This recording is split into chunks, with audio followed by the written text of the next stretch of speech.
Hey guys, Brad here with another little video. I've come up on the Williams soundboards.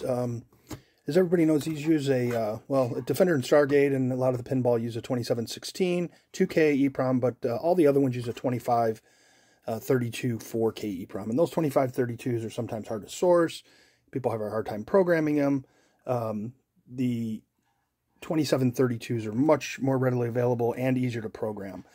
So in the past, I've seen people use those, but they buy some clunky adapter that plugs into the 24-pin socket and doesn't seem to work really great. And again, it's not an ideal situation. So what I've come up with is a method here. I made a little chart up so you can see here.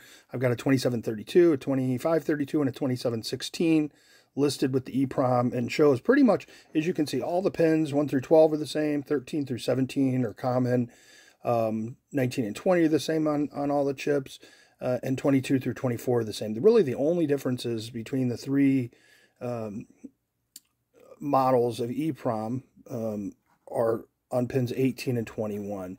And for the difference between the 2532 and the 2732, address 11 and the chip enable or output enable is flipped, right? They're crossed. So what I came up with is we basically, on these boards, the way they're jumpered is that address line 11 has a jumper that can be configured not to flip, but to whether it becomes an output enable or not. And then same thing with the chip select, which comes off. So basically, all you have to do, because I didn't want to cut any traces on the board, you pull out over here, there's a jumper normally on W10. You pull that out, and this is on a board that's jumpered for a 2532.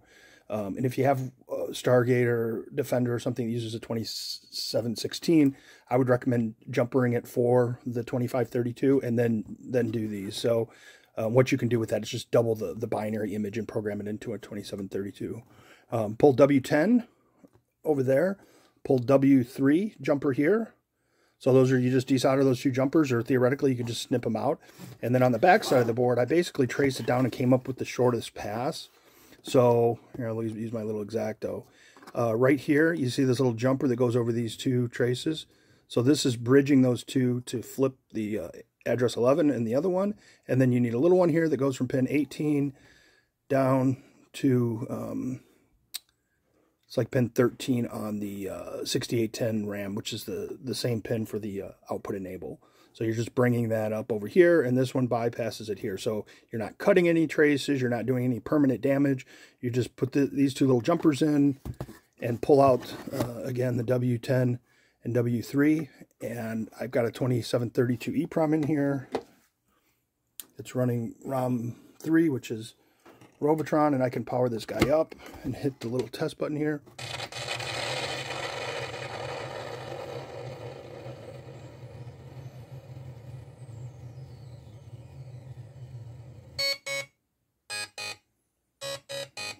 I have a little 5K pod here I just plug in, and then they got speaker here and power. I could plug in the digital inputs and drive other stuff, but you can see it works great. So again, it's a really simple modifications. Nothing's visible on the surface, nothing's permanent, and you can run a 2732, with 3 minutes worth of effort, changing a couple jumpers. I'll document it, put it down in the link to where to get the doubled Defender EPROM image, as well as a Stargate. I have a link out on a Wiki page I created, and I'll throw that out there. Thanks.